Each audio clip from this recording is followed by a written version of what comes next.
What's up, dudes? My name is Nick. Welcome back for another Sunday discussion video.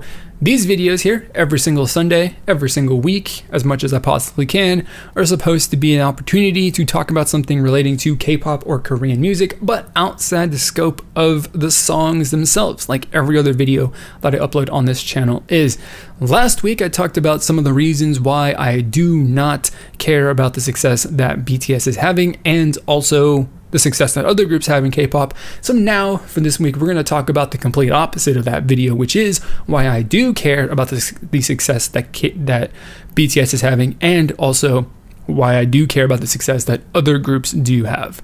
And you know, BTS is the hot topic right now, and so they are going to be, of course, the most widely known sort of way to illustrate what I'm getting at, just as it was used last week. So let's get into it with the first thing that why I do care, and that is, as like everybody else who's made a video similar to this has talked about and mentioned, is that this is this group's or any group's entry into the history books of K-pop.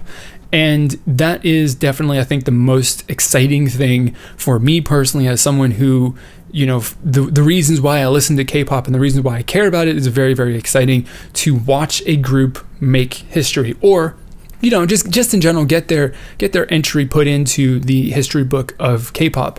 And of course, that is alongside, of course, any other group that has released music and had some sort of promo activity within the United States. There are very few. Most K-pop groups in general won't even get the opportunity to do that. So that is pretty significant in and of itself.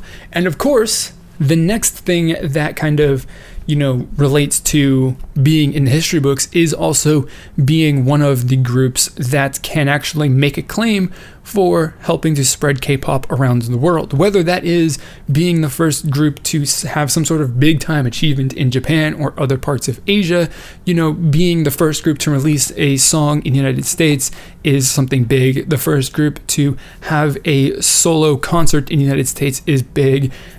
Being the first group to appear at the American Music Awards, the Billboard Music Awards, the, you know, whatever you want to call it, whatever BTS or any other group has done, is definitely something that is very much worthy of, you know, being excited for, because that's something that very few K-pop groups are going to do. And that, of course, is going to put this group or any other group alongside, you know, their name alongside plenty of other very, very prestigious and, of course, well-known groups from K-pop from the last, decade or 2 decades. Very, very exciting stuff in that regard. Number two, and this is also something that's super exciting for me as just a personal fan of the music, is that it does show that the big 3 companies of SM, YG, and JYP are not these, you know, unslayable giants. You can take them down. It just takes like the perfect group, the perfect product, and some just like absolute persistence that what you're doing is going to be the thing that works out for you. And, you know, of course, Big Hit Entertainment, they've started out small. BTS has grown and just blown up to be massive. And that is, of course, without overcoming the, you know, advantages that being coming from a company at the very top of the game gets them, or for any group, you know. And it's a very, very large hurdle and obstacle to kind of overcome, to have the, you know, the money and the influence and the connections that being related to JYP, SM, or YG gets you. So any group that doesn't have those connections or that money to spend is kind of screwed. BTS and Big Hit now are definitely right up at the top now, undoubtedly. And so now they do get to take advantage of those connections, of that money, and all of that stuff that they can do to give themselves an advantage to promote, which is a lot of the reason why they're doing a lot of getting the opportunities that they're getting in the United States, because they have those connections, which have, of course, opened those doors, and they have walked through those doors. Another aspect, of course, of growing the profile of the company is that it's going to set up any other group that follows them for success much more than what BTS or any other group coming from a small company that grew into a big time company. It sets up the following groups, the groups that follow them, to be successful right away.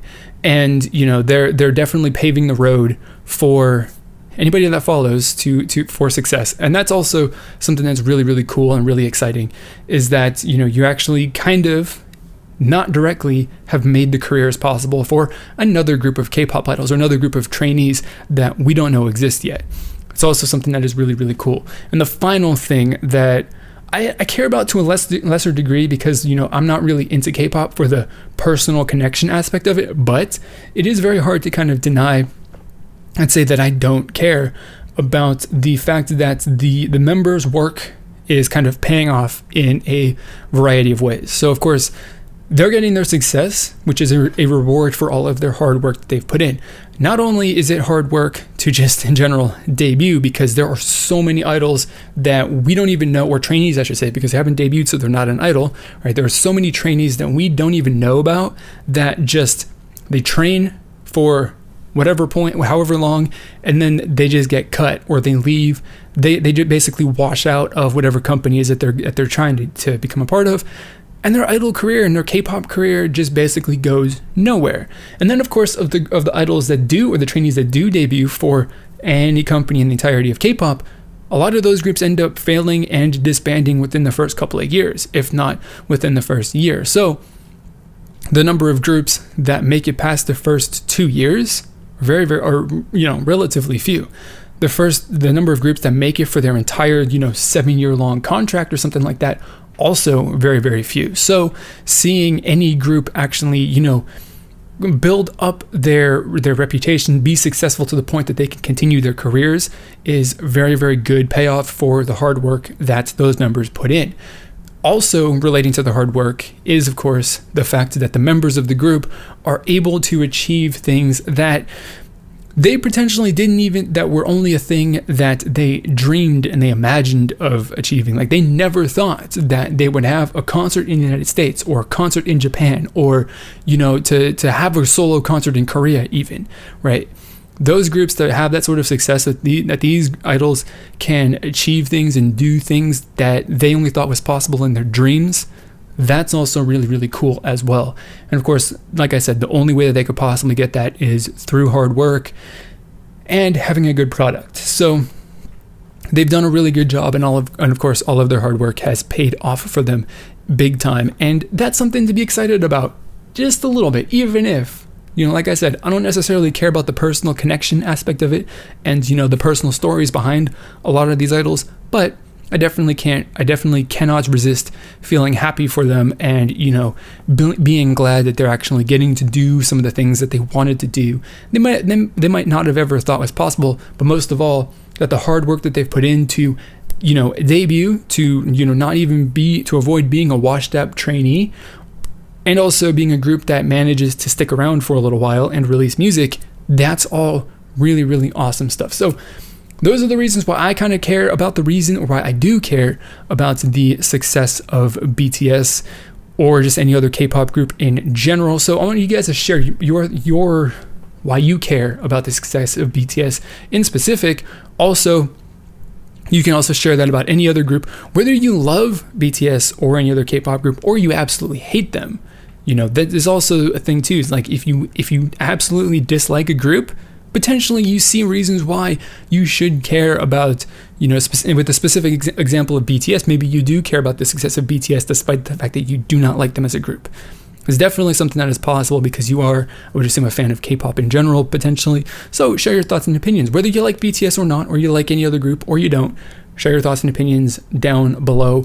Be friendly about it, because, this community here that we're trying to build is all about having some free and open discussion about our thoughts and opinions, whether we agree or disagree. So that's going to be it for this video. Well, let's just say, I should just remind you, of course, if you want to join that community and discuss things like this, and not necessarily be afraid to share a dissenting opinion, click on the subscribe button down below. So for real this time, that is going to be it for this video. As always, I want to thank you for watching, and I will see you all next time.